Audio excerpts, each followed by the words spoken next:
Okay, good morning, Dad. Good morning. Today is Monday, October 22nd, and what's going on out there? What should we be looking at? Well, the sun is shining. There's the birds are singing, but I think you're probably talking about out in the the geopolitical sphere. Yeah, there's always a lot going on. I guess my mind has been on Palestine more than anything else recently. Uh, I think what we're seeing is um, we're seeing the so-called Gaza ceasefire actually develop along Lebanese lines. We're seeing something similar, probably even worse.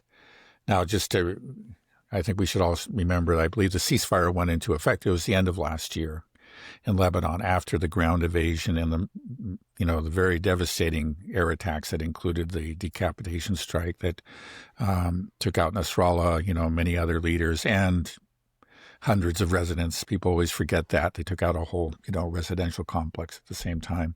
And that was, again, so there was certainly, let's say, a de-escalation.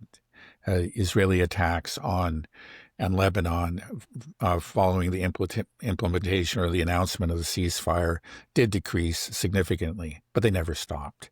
And actually, since then, we're nearly a year into it. Roughly 300 Lebanese have been killed by the Israelis. 30,000 homes have been destroyed. There's these killings occur every other day. I think just this morning I saw somebody on a motorcycle got killed by the Israelis. And then, and there are bombings, there are airstrikes. Not too long ago, they took out a cement factory. Why would they do that? It's because they don't want, they've been methodically, systematically destroying homes in southern Lebanon. It's just part of I think really just an ethnic cleansing campaign. And they don't want them to rebuild. So they took out the cement factory. That's what's been happening in Lebanon. And we see something similar. I think that's what we're going to see in Gaza, if not worse. That since the ceasefire was announced, there have been daily killings. When instead of dozens a day, there might be 5, there might be 10. Some days it's worse than that. The other day, an entire family, an extended family of 11 people was just completely wiped out by the Israelis. And then there are other aspects of the ceasefire that they haven't been respecting. They haven't been delivering the humanitarian aid in the amount that they said they would. According to the agreement, there's supposed to be 600 trucks. Instead, there's been something more like 90 trucks. That's what we're seeing, just maybe 15%. At least that's according to the Gaza. And some others say there's more, but everybody agrees that they're not sending in the full 600. So that's another violation of the ceasefire. They're supposed to be delivering equipment so that the Gazans can begin actually clearing the rubble, finding the bodies. Now, even though they don't have the equipment, they are now unearthing bodies from the rubble. So you'll see a statement like today, there's like the death toll increased by, let's say, 15. But half of that was actually, half of it were people killed by Israel, following the ceasefire. But the other half are just people that have finally been dug out of the rubble. So they have begun to do that, but they can only, they don't have the equipment. They're doing it by hand. And if you've seen these images, I'm sure, of just the completely leveled cities in Gaza. This rubble as far as the eyes can see. This is going to take forever. It's an impossible task by hand. And again, the Israelis are clearly preventing this. They're not making good on their part of their bargain. Now, Hamas has handed over all the living hostages. They did that right away. That was a few days ago, and they are in the process, of finding the remains. But it's clearly difficult, to say that the Israelis have accused them of deliberately delaying, and it's trying to use this as an excuse for actually declaring the ceasefire null and void. But in this case, okay, this is the Americans actually have defended Hamas, saying, hey, it's hard, and and you got to give them time. So that, in that sense, the U.S. is trying to support the ceasefire. And then there's probably an incident that you heard about recently. The IDF says that one of their vehicles was attacked by some soldiers that came out of a tunnel and killed 2 of their men. Hamas denies any knowledge of it. They say they don't even have, any communication with anybody down there. And if it was one of their guys, this would be somebody outside of the chain of command, because this is they don't even know who's down there right now. And then of course it may not have been Hamas at all if indeed this attack occurred. There are other factions, there are other armed groups, Islamic Jihad, for example, but there's a possibility that the attack never occurred. I've seen 2 reports. One is from Drop Site News. The other was actually the American Conservative. I don't know anything about Drop Site News, so I have no idea, how reliable it is. But the American Conservative is a real news source. It's a real magazine with a solid reputation. And both of them said that they had heard from the U.S. administration that what in fact happened was that an IDF vehicle just ran over an IED device that had been planted there probably months ago, and it blew up. That's and that's how the injuries occurred. The statement that this attack, that's entirely according to the IDF itself. I looked at many different articles and reports, and every case it says according to the IDF. But whether or not this attack occurred, it was immediately seized upon by Netanyahu and his people as an excuse for actually declaring an end to the ceasefire. But once again, the Americans put their foot down and said, "Oh no, wait a second. This is." They let the Israelis go ahead and make like a dozen airstrikes, and I think on that day, quite a few people were killed. A lot of damage was done. But that's as far as it went. And it seems clear that the U.S. wants the ceasefire to remain at least in name. I mean, it's again, like we've said, Trump is it has emotionally invested in this. This is the first time we've had peace in the Middle East in 3,000 years, according to him. His understanding of history is obviously, unique. The Trump administration then has to know that Israel is violating the ceasefire intentionally, and they're putting their foot down. Doesn't that annoy the Trump administration? Don't they understand what Netanyahu's game is? Isn't that just an insult to Trump and his ceasefire? Yeah, what they seem, again, there have been just a constant. I described the massive violations of the ceasefire by the Israelis, and there's been no comment on that by Trump. And then it was just these incidents that, again, the failure to return all the bodies at once. And this incident, whatever happened with the IDF vehicle down in southern Gaza. In both cases, again, the Israelis seized on it, tried to say the ceasefire is over. Trump said, or, his administration said, no, it's not over. But they have not, they have made no effort, at least not publicly. We don't see any signs of it whatsoever, to pressure the Israelis to really abide by the ceasefire fully, to start delivering all the humanitarian aid, to stop killing civilians every day, so on and so forth, to start delivering the equipment, and there are other things that they just haven't done. They have made no effort to do that whatsoever. So I think what I get the sense is that the administration is fine with a Lebanese-style ceasefire, meaning it's one that, we don't go back to full-scale ground invasion.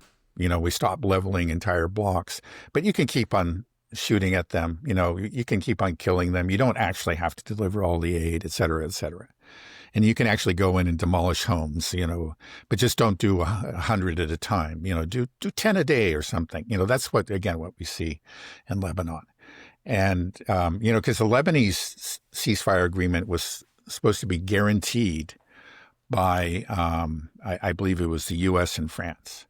But they're never bothered by that. And the excuse is that everything that Israel does is defensive. And that's something that we heard out of, in the case of Lebanon.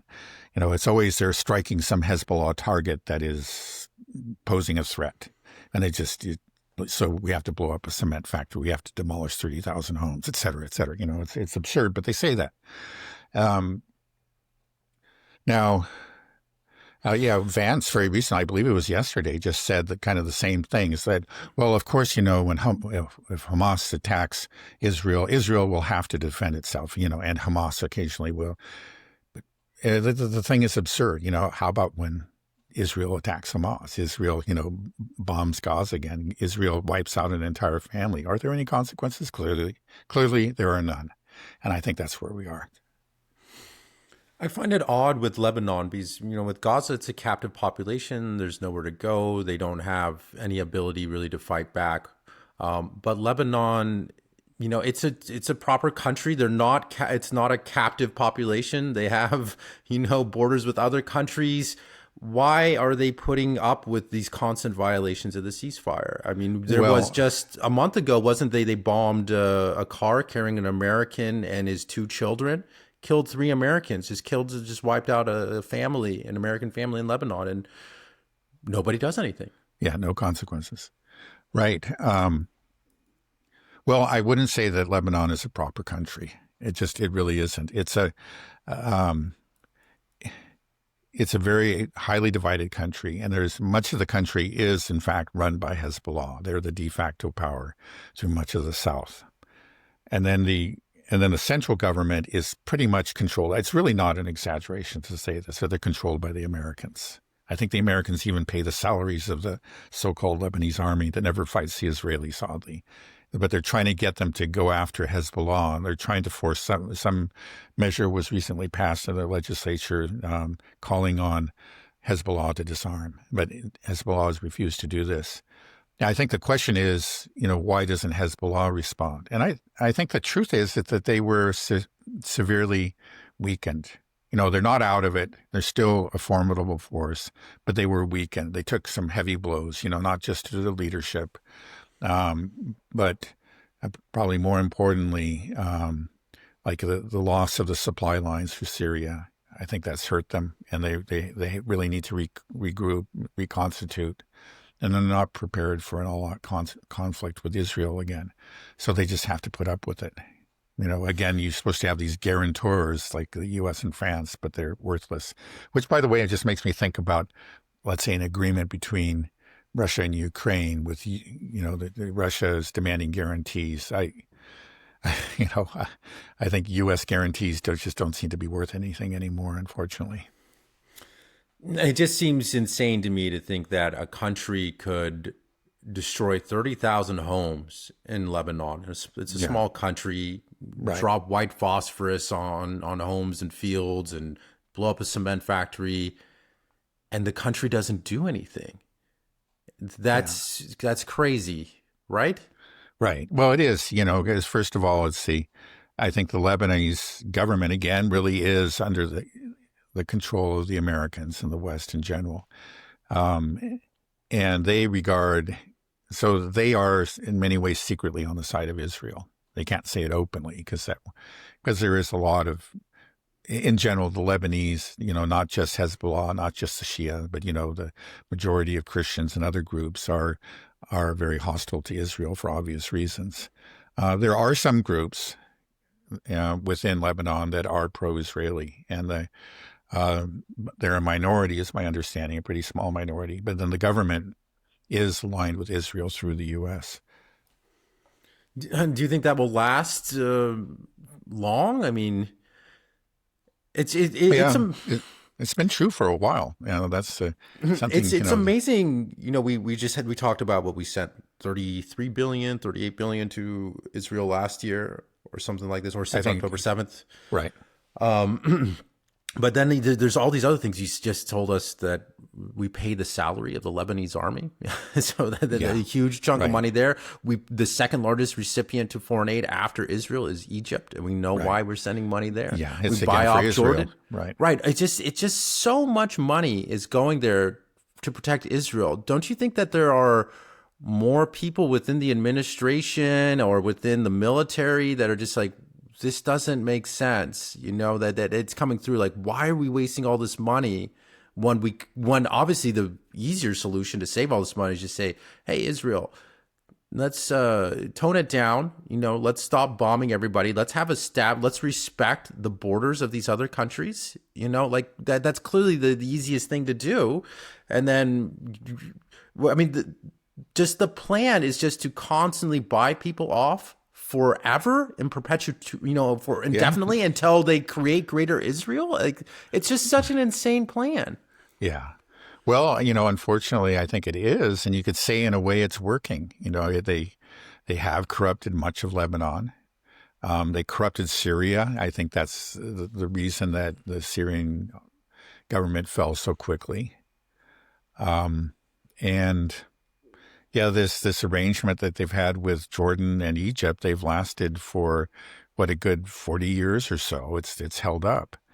So it seems to work. That's the sad truth. I don't take any pleasure in saying that, but it's right. But I think things are different now after October 7th, right? Prior, things were slow. We had a couple intifadas, but there wasn't this, we didn't see a genocide like we saw in Gaza. So this has fundamentally changed everything, right? Do you think that these governments can again, it's fundamentally changed things, let's say, outside of the political class in the West. I think, again, we've said that actually this conflict or again, this genocide really has had more of an impact on the thinking of the public than the Ukraine conflict has within the West. Unfortunately, it hasn't really penetrated. It has not penetrated to the political class in any meaningful way, and they clearly are still very much on the side of Israel. They've done something symbolic, like for example, I guess it was Keir Starmer agreed to recognize the state of Palestine, but nothing else changed. Everything else has been the same, and they're grabbing people, old ladies that hold up signs like, let's say, "Stop the genocide," that kind of thing. That's what's happening. And then the Germans said that they were going to stop supplying arms. I think, again, they're responding. What they're doing is they understand that there's real anger within their countries. So they're doing these things that are symbolic. But then it turns out that nothing really changed. And just very recently, the Germans inked a huge deal with Israel. Actually, they're buying Israeli arms, but it's very much the benefit of Israel's military-industrial complex. This is like a €2 billion deal. So nothing has changed when you're looking at the establishment. The change is outside of the establishment, and it takes a while for changes out there to actually, result in policy changes. These people, these students that you see protesting at Columbia, maybe in the future they're going to be they're going to find their place in different parts of the establishment, and things are going to begin to change. Hopefully it won't take that long. It'll be a faster process, but in the short run, things are the Western establishment is solidly Zionist. Do you think that the Western establishment, as it currently stands, views Israel as an asset in a potential larger war, and that's why they're willing to cover and put up with all this, because it's clearly damaging them, just their own political clout is being hurt. Yeah, I don't see that. The thing is, like, if Israel ceased to be expansionist, there wouldn't be any worries about a larger war in the Middle East, right? Again, I agree with Mearsheimer that clearly Israel is a liability. They're not an asset to the West. Do you think the establishment currently, they don't view Israel as a liability? They somehow how do they justify this? Do you think Well, it's yeah, it's this blackmail, corruption, Well, I think or in some cases, I think that um, I think that's probably a smaller part of it. I might be wrong. These are things that happen behind closed doors and we don't really know. But I think there's ideological commitment, and then there's a lot of money, a lot of money flowing through. We see it in the U.S., but it happens too in European countries. And it's just part of, I think, it's a combination of those two. There's an actual, there is a real ideological commitment, that many of these people are convinced Zionists. Even though they're not Jewish, they're not Christian Zionists, but still they're Zionists. It's something that they have been taught. It was part of their, let's say, culturation process and part of becoming a part of the establishment. They've adopted this viewpoint. But then there's also just plain old money. Money talks in politics. Yeah, yeah, I do feel like the only way that maybe we can solve this problem is the dollar collapse. Do you feel like that's what maybe will end all this? Well, it could. I certainly hope that it happens sooner. I mean, again, it can be a combination of things. I don't think it'll be any one thing. I think that's what we were talking about last time. How soon do you think we are to something like that? That's the question that I just cannot answer. I think we've talked about that. Predicting when. You can look at trends. Whether you're talking about when are the Ukrainians going to collapse? When are their defenses going to collapse? You look at the trends and you just see that it has to happen at some point, right? Ukraine is getting weaker and weaker. Russia is stronger and stronger. At some point, there's going to be a collapse. But when that is, it's just very hard to predict. And it's the same thing with economic questions and questions of legitimacy. I think we look at it, all the trends are now going against the Western hegemonic Zionist establishment. They're going against them. It just, and they're, not just in one dimension, but again, militarily, economically, and also in terms of soft power, and all those things are taking us to that day, when it will collapse. But I just don't know when.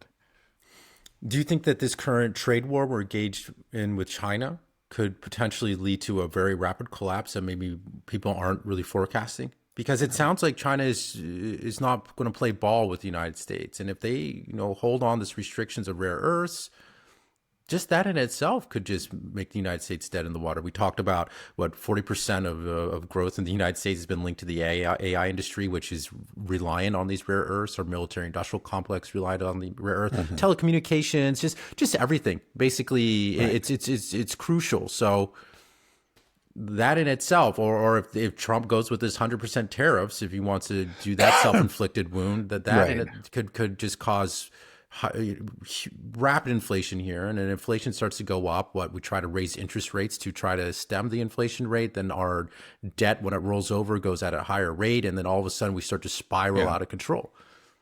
Right. Well, I think I saw, for example, that recently, like I guess for this last fiscal year, 2/3 of deficit spending just went to paying the interest. And we're talking about $1.8 trillion, a huge amount. That's a huge deficit. And 2/3 of that is just the debt. So, you have a deficit, that means that that debt is increasing. We're clearly on an unsustainable course. This is a vicious cycle. And, the tariffs and the trade wars, obviously that's just going to contribute to the strains on our economy. There's no question about it. Again, it could be, like I say, it's very hard I think it's impossible to predict, what is the particular straw that will break the camel's back. But we see we're on an unsustainable course. There's no question about it. Do you think China kind of smells blood in the water with the United States? And it might be, it's like, okay, well, this is the time. We know we got to move this into a multipolar world. Maybe this is the safest, quickest way to do it. Because every single time that U.S. has tried to be tough with China, China just comes back and says, no, we're not doing this immediately. Yeah. It's different than with Russia or any other country. Because I think China knows that it has the ability to bring the U.S. to its knees. It has the leverage. The U.S. doesn't. Yeah, well, they seem to, have reached that conclusion, and I'm sure that they're right. Um, one thing they could do, I guess they've begun this process, the process of, of selling off U.S. bonds. And, I don't know how far they still hold a substantial amount, but much less than they did just even a few years ago. And that's part of, by holding all those U.S. bonds, they were helping to support the U.S. economy, support the dollar. And it seems like they have made the decision that to end this, they're not going to make that effort to support the dollar. And I think they've decided that they can do without the U.S. And we've seen that, recently, that there was recently some statistics came out of China that, trade with the U.S. has declined significantly, especially in the first half of this year, obviously because of the trade war. Yet the Chinese economy grew significantly, and overall its trade increased because, though its trade with the U.S. decreased significantly, the increases in trade with like Southeast Asia and other parts of the world more than made up for that loss. And I think just there you can see that there was a time when they couldn't do without the U.S. And there was a time when they didn't dare to openly define the U.S. That wasn't actually that far distant in the past. But that time has passed. It's a different world, and it seems like Trump, and not just him, Secretary Bessent and others just don't understand this, that it's really over, that we have entered this multipolar world, and you just need to actually recognize that and adjust your policies accordingly. Right. What's next for the trade war, do you see? I mean, November 1st, I doubt that these tariffs are going to affect. Isn't there some big meeting that's going to be happening, and they're going to discuss everything from Taiwan to trade, and something like this? Okay, I think Trump is hoping to meet with Xi Jinping, maybe at the APEC meeting in South Korea, if I remember correctly, and to bring this up. So we could see there's a potential, but the U.S. would really have to give up something significant for China to, maybe relax somewhat its restrictions on rare earths. I think that they're going to play hardball, and it's not just going to. It has to be, the U.S. will have to walk back a lot of these hostile actions they've taken over the last few months and maybe the last few years. I don't know that Trump could do that, but he just might be forced to. We'll see. But my dream is that, that Trump talks with Putin, talks with Xi Jinping, and they come to this conclusion. They convince Trump, like, look, we don't want to rule the world the way that you're ruling it. You have a lot of problems. We can help you with those problems, but you got to stop with all this, and bombing countries, trade wars, all this hostile behavior, pull back all these military bases, take care of your own country, your own region, and we can help you develop, and we can engage in positive trade. There's no reason to have this type of relationship, but it just seems like it's the way that the U.S. has been structured ever since World War II. It won't allow for that unwinding. It's just there's too many people suckling on the teat of this, Yeah. So what do you think? Is it possible that we could do that, or is it just going to have to? Yeah. You're going to have to just crash the dollar, right? Some war. Well, you can say that in a way, we already see that we are making some adjustments. It's not so much a product of like a new consciousness, an acceptance of the new reality. It's just that the new reality is actually starting to bite and is forcing changes in U.S. behavior.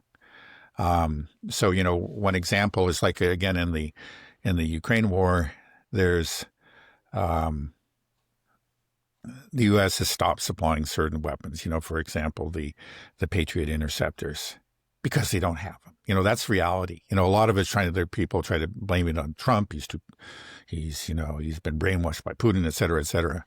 But it's a very good chance that we would have seen the same thing under a Democrat administration. It's because that's the reality.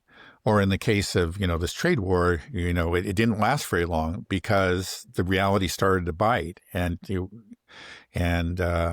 Trump was forced to retreat. And I think, if he tries 100% tariffs again, he'll be forced to retreat because that's the reality. That's what we're seeing. So it's something that, again, I don't think they're acknowledging. They don't want to acknowledge, but it's there, and they are starting to bump up against it. And, and hopefully it will lead to an awareness and a really fundamental reassessment, but I don't think we're there yet. It's just like they're simply frustrated. They don't understand. It seems like there's a lack of understanding, a refusal to understand really what's going on. But they see it. They know it deep down in their bones. Aspects, right? Yeah, well, I think they must. Well, they come up against it. That's in these certain areas, and they're forced to, because of that. They are forced to make these differences. Another case, again, was the Navy in the Red Sea. They had to call it off after a month. It's just like part of the problem was that, okay, we're running out of missiles, and and this is costing us a lot of money, and the technology is such now that these very poor rebel groups like the Houthis can actually, potentially take down one of our ships. So we just have to call it off. Again, you don't see any recognition of that of the larger reality. Let's just put it that way: the real shift in the geopolitical balance. But in these specific, let's say, decisions, that the administration has made, I think we're seeing, at least in these specific areas, we're seeing a recognition a forced recognition of reality. They just find they don't have any choice, and they're forced to back down. Right. And it's very apparent to us about the limits of American power, and that really the U.S. is not the hegemon anymore. And when we look at all these different fronts, when we talk about the trade war or just talk about the military, economic situation, but have the limits to American power truly permeated the general consciousness of the West? I mean, sometimes in my own bubble, I'm like, how is this happening? But do you think, just everyday Americans and people that live in the UK or France, they understand that America is not all powerful. It cannot create reality. It can't just dictate terms anymore. Yeah, well, I think just at the edges still. I think in general that consciousness is very much there. That belief, and that's for example, we have been talking about this very bizarre behavior on the part of the Europeans. Why don't they accept the reality? Why do they insist on continuing the fight? Why do they keep on telling Ukraine that they can win? I think they really believe it on some level. It's just hard for them to believe that they can't accept this new world. They're, and you can say, inhabitants of a previous world, and they still live there. They still live there in the 90s or the early 2000s, and they haven't just accepted that, okay, that world is gone. I think it's still a very fundamental problem, and it explains a lot of very, bad policy. Mm-hmm. I think that the general population needs to come to that conclusion before we have any change, because then we can change. Then it makes it easier for the politicians to adopt a more humble approach, right? I think the problem is that there's still enough belief in U.S. hegemony that allows them to keep on making these mistakes, because they just have to say it again and again. And then when they bump up into reality, like you say, they do a good enough job of just spinning it as a win, saying, oh, we reached some kind of deal with China. When really, actually, you've just proven to China and the rest of the world that you don't have leverage here, that you lost this battle. But the mainstream population is not fully aware of it. But slowly, what will it take? Will it take, do you think, can we just slowly become aware and have this transition? Or do you think that it will have to be a big war or financial collapse, and then everyone's like, whoops? Yeah, again, I guess I'll just go back to what I've said. I don't know what it'll take. I think there's clearly the trends are taking us that way. And there is maybe, again, it's a very slow recognition. In general, among, let's say the average American still doesn't understand, how much the world has changed. But there is a sense that it has changed, and their trust in their own government has gone way down. But there's still this, I think, this supreme confidence, this smugness, that exists throughout the West, that we are number one. It's I guess it's really the result of decades of peace and prosperity, during which the West clearly was number one. I mean, it was unrivaled in so many, according to so many different measures, no matter how you looked at it.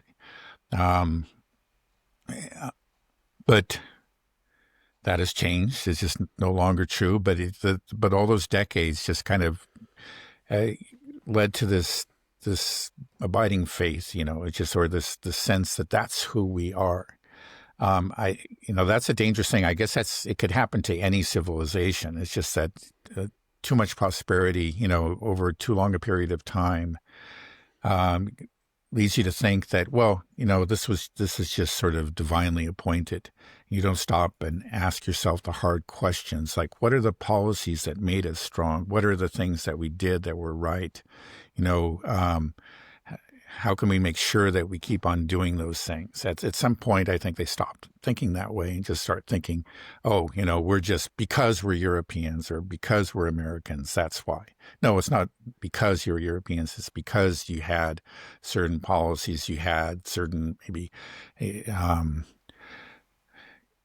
certain behaviors, cultural characteristics or whatever, but none of these were fixed, and they can change over time. And you're not the people that your ancestors were. Your leaders are not are actually have changed their policies, but you still are left with that sense of superiority, and that's a very dangerous thing. It seems like it's clearly no longer warranted. It's time to be humble. We should have been humble in the past. That would have kept us strong. Actually, humility is is an important thing. The ability to really assess yourself critically. And we seem to have lost that. Is the phenomena of a global hegemon, is that uniquely Western? Is that part of the reason maybe that it's difficult for us? Is that, I'm just trying to think historically, we had like the Portuguese and the British or the French, different. The Dutch too. The Dutch, right? Yeah. Like the Spanish, sort of different empires, but they're all unique. They're all Western. They're all European. Right. And then we are, America is a product of this. And so this concept of U.S. hegemony is something that just maybe firmly ingrained in the minds of people in the West. Yeah, I think there's, right. Yeah, but it doesn't exist, I think, in China. So it's so strange when we try to project that onto other countries, like China or Russia, right. or. Yeah, well, I think it is. I think there's quite a bit of truth to that. There's the last 500 years approximately in which the world empires, such as it were, it's hard to call like the Portuguese. They colonized a good part of South America, and they established smaller colonies throughout the world, had trading posts throughout the world. They were a world power in the sense that no other country had ever been. And then, they were followed by the Spaniards and the Dutch and the British, and each of these were great global powers. So there was this, I think, that sense of, ruling the globe is just kind of like has never completely dissipated. It's there. It's something. If 500 years of history doesn't vanish overnight, I'm sure that that does feed into the general sense of, this is our right. This is who we are. It takes a different form. You have a lot of people who are maybe avowedly anti-colonial, kind of on the left within the West. Yet they do still have this sense that we rule the world. They want to rule it in their own way. Make sure that that basically Western liberal culture is affirmed and celebrated around the world. There's expectation, not a real tolerance for other ways, more traditional ways. But it's there, and I think you're right. You just don't find it anywhere else. The Russians have no desire to rule the whole world and to impose the Russian way of life and make everybody, like a member of the Russian Orthodox Church or anything like that. And the same thing goes for the Chinese. It is something that's left out. It is a product. It's a very complicated question. I think there are many streams that feed into it, and I think one of those streams probably is that 500-year history of Western global domination. Yeah, it's kind of interesting because with the U.S., we say that China doesn't want to, or Russia doesn't want to impose their way of life on the rest of the world, but the U.S. way of life, it's not even our way of life. It's a new creation. It's like this false, weird idea of this liberal democracy concept that they're trying to impose on people. It's not even really ingrained in what the U.S. is supposed to be. It's not what we are, but it's like we've created something to export to these other countries almost. You know what I mean? Or am I wrong? Is there some truth to that? No, I think that's true. I mean, it's a very, the kind of things that we export, we insist on gay pride parades, and that makes you, it's almost like a test if you're going to become a member of the EU or just really a member of the club. These are things that you have to do. And then, they talk about liberal democracy, but we've seen that there's quite a bit of hypocrisy about that over the time. It seems like that's actually become secondary. I mean, just look at what's happened in Moldova, Georgia, Romania, the notion, or Ukraine, that we're actually concerned about liberal democracy and the rights of minorities and so forth. It seems to me, I think maybe at one time it was true. If you go back, let's say, to Carter, and he wanted to make human rights like a part of his foreign policy and, support human rights around the world. I think he was sincere about that, but it just became very corrupted all the time. We use that kind of language, but it's clearly about power and about posing, above all, really, it's just having, about power. It's about geopolitics. We use that language, but especially like when we're dealing with, Muslim countries or Muslim, let's say Sunni extremist groups, we're fine with them, as long as they bow to our power. We'll still use that language. It's become increasingly, obviously hypocritical. We'll use that language. It seems like it's more like within the European world. For example, new European countries or whatever, they're subjected to these, you could call them woke tests. They've got to do these certain things. That's part of becoming, part of the cool kids club, becoming part of the EU.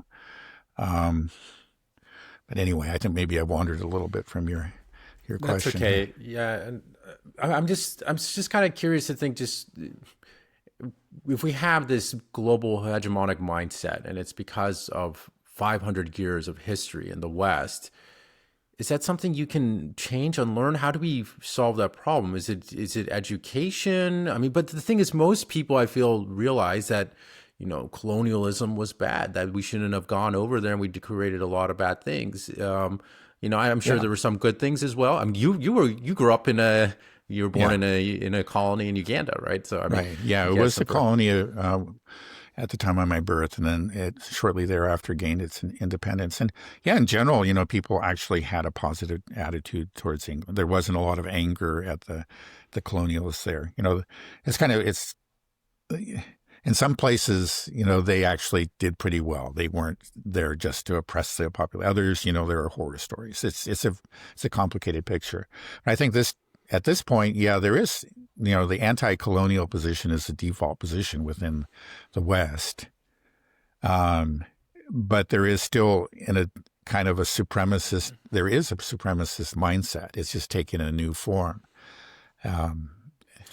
Sometimes when we talk about with China and Russia, and I'm wondering what about our behavior. There's always comments people say, well, we're dancing around the obvious answer, which is it's just racism. Do you think that's a big part of it? That there's just we just think that the Western elites just believe like, oh, well, we're white, and then that way we just know we're just better. Is that, do you think, a big part of where the superiority stems from? I think maybe in some cases, but in general, I'll say no. And just look at the hatred of Russia. For example, in Western Europe, the hatred of Russia and Russians. The absolute lack of interest in like the obvious targeted, intentional killing of Russian civilians or Russian-speaking civilians, within eastern Ukraine. And then earlier there was the hatred of Serbs. It seems like it's very, very easy for them to hate white people when it serves their interest. It may be, I think perhaps in the case of Palestine, there is some of that. It's like it's sort of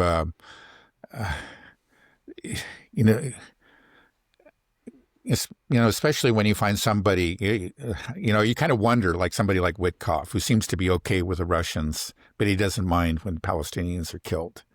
Maybe there is some sort of residual racism there. And maybe that's what explains part of the reason why, Israeli lives are valued so much more, whereas Palestinian, Lebanese lives aren't valued really at all. I wouldn't say that, it's hard to say, because you don't know what's going on deep within somebody's heart. But I suspect there's maybe a bit of racism there. But it's not just a general cause, I think, because again, you look at it, so many of the people that have been demonized are white. So that's not racism.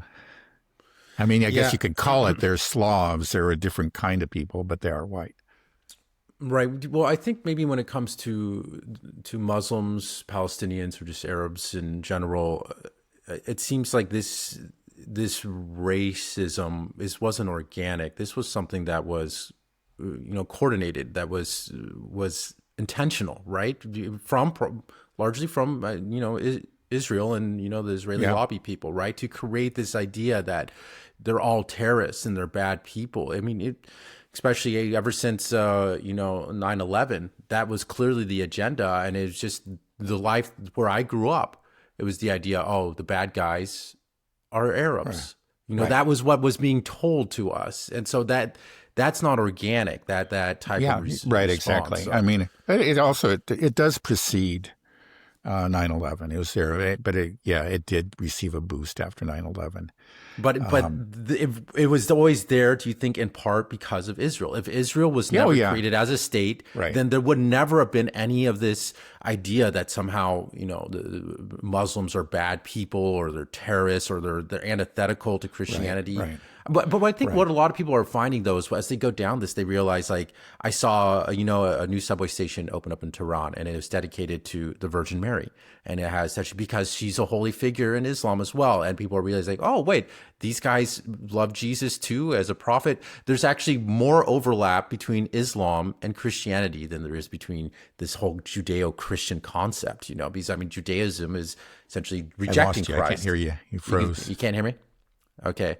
Okay, now you're back. I can still hear. Okay, I can still hear you. Yeah, but I was just saying. Yeah, right. I think you heard. I think that's fair to say.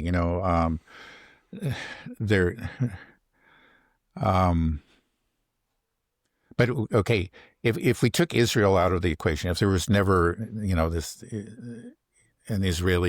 a Jewish homeland created in Palestine, I think there's no question there would be much less friction between Muslims and the West. Let's just put it that way. I think. But it might not stop entirely, because there are, let's be honest, there are certain strains of Islam, the Takfiris, especially Sunni extremists that do see the Christians as infidels that need to be fought. But I think there's no question, too, that they have received a big boost because of Israel. And Israel has actually worked to support them. That's the thing, is they actually see this to their advantage. They want to create. So you do find, them secretly coordinating with, for example, ISIS in Syria or Al-Qaeda. Like, we know that what Mossad and the CIA did to bring the Al-Qaeda guys into, the U.S. for 9/11. you know? Okay. Yeah. Well, okay. Well, that's sort of another question because All right, I we won't don't go think they down that. were, I don't think they were actually planning 9/11, but the idea was that they were going to infiltrate Al Qaeda. That's kind of, let's set that aside Just for right now. watch the Tucker Carlson 9/11 series. Okay. All right. Well, I mean, I And, haven't watched all of it. I mean, I'm just saying, like, yeah, yeah. I'm just telling everybody, Okay. not you. But there clearly are, I think there's no question about it that Israel has favored actually the Sunni extremists, and they've tried to they did what they could to undermine the moderates. For example, in this recent prisoner release, there is one particular Palestinian figure that is respected by both sides, and in many ways he's a moderate, unifying figure that you could really make peace and establish bring about the two-state solution from the Palestinian side. As Barghouti, I forget his first name. But they didn't release him because they don't want him out there. They don't want to have somebody they could really negotiate with. That's always been it. They actually go after the moderates. They kill them. They target the negotiators and they try to support the radicals. That's been Israeli policy for a long, long time. So yeah, I think you can't say that there would be no friction. Clearly, there has been historical. There have been Muslim conquests of Christian lands. And then eventually the Reconquista, where of course the Spaniards eventually drove the Muslims out of Spain. So there has been real conflict historically, that long predates Palestine, but it certainly has exacerbated that. And there would be much less friction and much less, I think, hatred of hostility between Muslims and Christians. So many in especially Europe are not really Christians, but just Westerners. Yeah, it's just crazy to think about what the world would be like if the state of Israel wasn't created in 1948. Where would we all be? It would just be such a different world. It's impacted us so much. Yeah, and it is just such a crazy story. I just think there's no parallel in history. It's such a unique thing. But I guess, a lot of just what we talk about, it's just about that the truth is coming out. It's just my own self-discovery talking to you about these things. And I know millions of people around the world are doing the same thing, just going down these different rabbit holes and just realizing that a lot of the problems stem from this one country.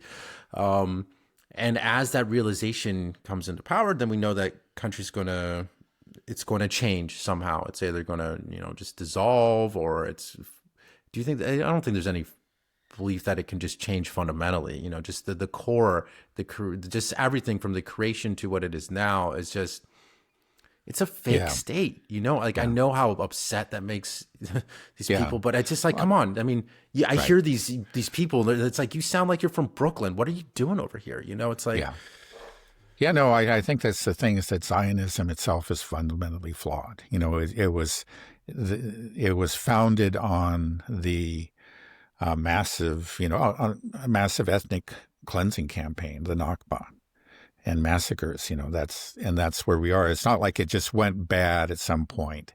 It was fundamentally flawed from the beginning, and so it's hard to see how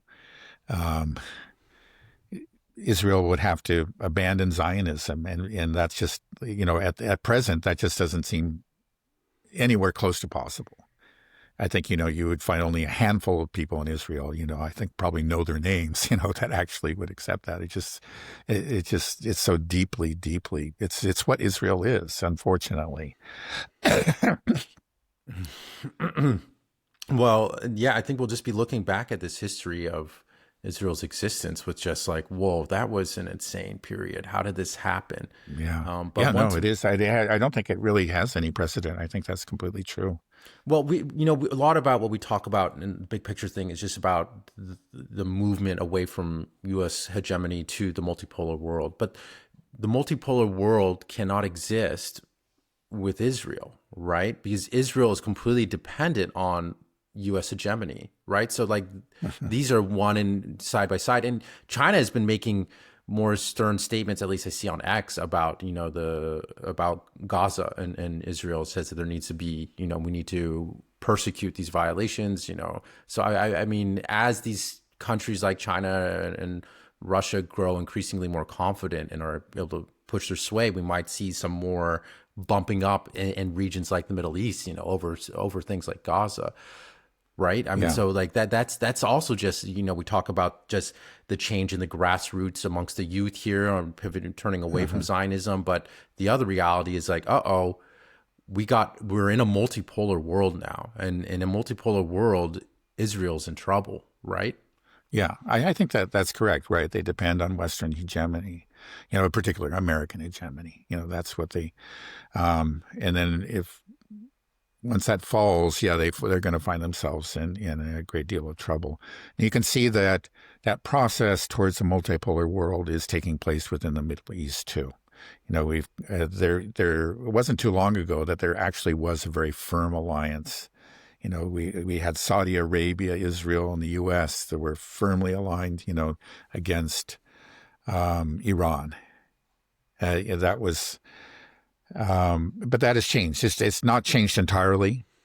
It's not that, but Saudi Arabia has gone from being just a very reliable part of that alliance to beginning, they're starting to hedge their bets. They see that there is a new order emerging. That they still haven't become a member of BRICS, but neither have they rejected the possibility. They're sitting on the fence, and that describes them in general. They're friendly with the Russians, they're friendly with the Chinese, and they have made peace with Iran, and that is a fundamental change from where they were. But they haven't, but they're still maintaining many of their connections with the hegemon. There's no question about it. But again, we do see that is, maybe we have a long ways to go, but the process towards multipolarity, within the Middle East itself has begun. I think I just am impatient because I feel like we're already in the multipolar world, and we're seeing it. We're seeing it with China stand up. We're seeing it in the Russia-Ukraine conflict. It's just clear to me that this is it. There are the U.S. more actually than just limits to the U.S. power. There's just extreme rot and weakness within the United States that has been exposed to me that I wasn't aware of until this conflict with Ukraine started.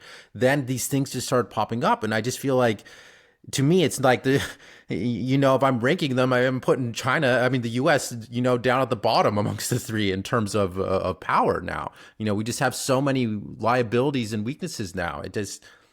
We're completely dependent on other countries for everything that are our enemies, that we have made our enemies. It's complete insanity. So. I just feel like I feel like we're already here, and I'm just wanting you to hurry up so that way people can stop dying because of the U.S. and its hegemonic thinking, Right. Yeah. Well, in a sense, like we said, that is the reality. We are entering into a multipolar world. It is happening. That is a trend. That's not going to be reversed, in spite of America's efforts to stop it, to impose these sanctions on China and so on. These are all to bring about the collapse of the Russian economy. They have failed. These were all attempts to reverse that trend. That trend is going forward, and it will continue to. And eventually, the reality will just have to be acknowledged by the West. There's some point where it'll just be ridiculous. But we're kind of like, again, to use the analogy of the Ukraine war. Yeah, it's clearly the Russians are winning, and the situation for the Ukrainians is increasingly dire. But you still get a lot of happy talk or wishful thinking in the West, because they can still spin it at a certain. But there will be a point, like we were saying, I think just in the last episode, where they can't spin it anymore. It just becomes ridiculous. The reality just has to be acknowledged. So that's just the Ukraine war, but you can extend it to the whole globe and the trend towards multipolarity. Yeah, they work hard. We have very good spin machines, which is actually, I think actually it's overdeveloped. We're so good at it that we fool ourselves, and we can keep on pretending that things haven't changed when they will, but it's. Again, I know people use this often, but I think it is a great analogy. It's like Wile E. Coyote, where he goes off the end of the cliff and he's out in the air. We're kind of out there in the air right now, and we have our spin machines going. Everything's fine. We're not going to fall. But then the laws of physics kick in, and he drops, and that's what will happen to us. Mm. Yeah, I wonder why we'll look back at this era of U.S. hegemony and also just this of Zionism and Israeli control over the United States and much of the Western world. The United China had its century of humiliation. Are we going to look back on this and be like, our 80 years of insanity? I It mean, could like, be, right? it's Yeah. just it's a very unique, Right. just crazy time we live Yeah. in. It's hard for me to fully comprehend it. But you help with that. Thanks, Dan. Okay. Okay. Well, is there anything else you want to talk about, or should we just end it here? I think that's enough for today. I think that's Okay. fine. Okay, great. Okay. Well, have a good rest of your day, and I'll Okay. talk to you soon. All right. Okay. Bye-bye. Bye bye.